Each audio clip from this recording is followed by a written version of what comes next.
Once upon a time, in the golden grasslands of the kingdom of Amudalo, nestled between the red hills and the whispering acacia trees, there lived a princess named Zuri. She was unlike any royal the land had ever known.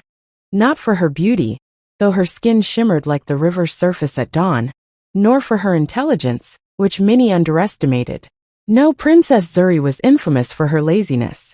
While her brothers woke up with the sun to train with spears, and her sisters braided their hair into warrior coils, and studied the art of diplomacy, Zuri slept until the birds stopped singing.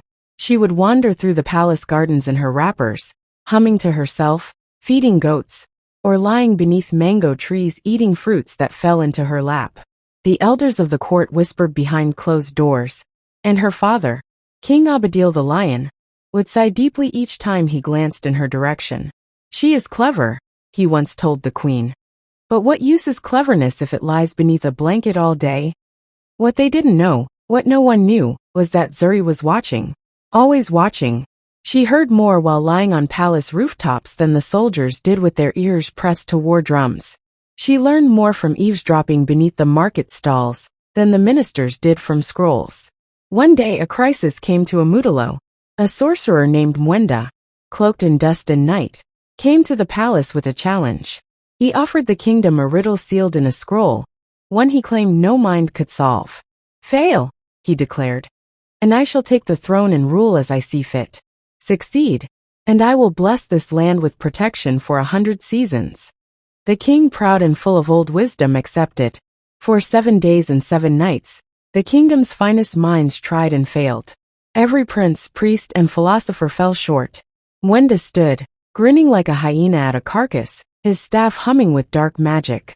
On the 8th day, Zuri wandered into the palace hall, yawning, half asleep, holding a roasted plantain. "Let me try," she said. The court burst into laughter. Even Mwenda chuckled. "The sleeping child," he mocked. "You'll solve what your betters could not." Zuri only smiled and held out her hand for the scroll. With the entire court watching, she read the riddle once and then again. Then she turned to Mwenda with a sleepy, almost bored expression. "Your riddle has no answer," she said calmly. "Because the question is a trick. It changes with every reader. You're feeding on confusion." Silence filled the hall like thick fog. Mwenda's eyes narrowed. "How did you?" "I listened," she said. "While the wise argued, I listened to you." And then something strange happened. Mwenda's body crumbled into a pile of feathers, revealing a small black owl that hooted once and vanished into a puff of ash. The court stood stunned. The king could not speak. The queen, for the first time, laughed aloud. From that day forward, Zuri was no longer called lazy. She was called the Dreaming Eye. And yet, she still spent her days beneath mango trees, still rose after the birds quieted. But then came whispers of an even darker force rising from the mountains in the north, one that no riddle could banish. And while the kingdom braced for war, Zuri simply smiled and said, "Let them come." Weeks passed after the sorcerer turned owl vanished, and peace returned to Amudalo, or so it seemed. But Zuri had seen the signs. The way birds flew erratically at sunset, how the wind carried whispers from the north, and how the baobab trees leaned just slightly away from the mountains. One night, while everyone else feasted and danced in celebration of her cleverness, Zuri sat beneath the sacred fig tree with a calabash of honeyed milk. She whispered to the night air, "Show me what they cannot see." And the air answered. A shadow, thick and swirling, rose from the earth and formed into an old woman, hunched and trembling, with silver eyes that sparkled like starlight. "You are not lazy," the spirit croaked. "You are slow like the river that carves stone. You are the last of the Umuehaza, the dream watchers." Zuri blinked. Dream watchers? Those who do not fight with swords but with stillness. Those who listen when others shout. Those who shape kingdoms in silence. The spirit told her of an ancient evil, once banished by her ancestors, that had returned.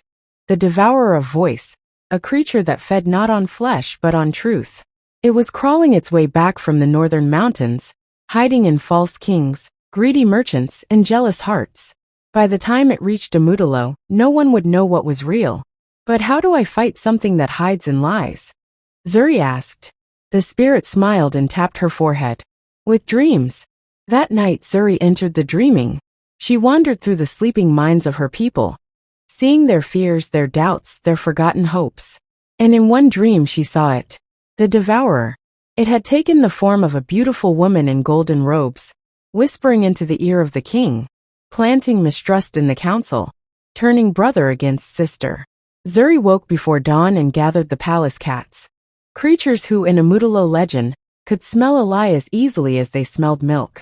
She placed them in the council hall and invited the golden-robed stranger, who had arrived at court that morning, claiming to be a princess seeking refuge.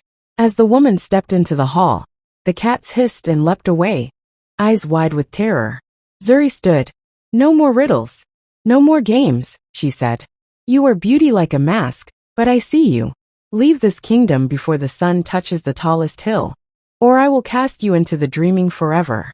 The creature snarled, its illusion shattering like glass. It lunged at Zuri with talons of smoke and teeth of silver. But Zuri had already prepared her trap. With a whisper, she cast the ancient Dreamwatcher's net, a spell woven from silence, memory, and the breath of truth. The devourer screamed as it was bound and swallowed by the earth, sealed beneath the palace where only truth may pass. The skies cleared. The people, who had once laughed at her, now knelt. And King Abadil, with tears in his eyes, placed the royal sunstone necklace around Zuri's neck. "You are not merely a princess," he said. "You are the soul of Amudalo." But Zuri only yawned, bowed low, and strolled off to the mango trees, where she lay beneath the shade, a cat curled in her lap, and finally, a kingdom quiet enough to dream. This story teaches us that true strength doesn't always come from loudness, action, or tradition. It can come from stillness, observation, and deep understanding. Princess Zuri, though seen as lazy, proves that wisdom can thrive in quiet minds, and that those underestimated often hold the greatest power. By listening, watching, and trusting her instincts, she outsmarts both a cunning sorcerer and an ancient evil, protecting her kingdom not with weapons, but with insight and the quiet strength of dreams.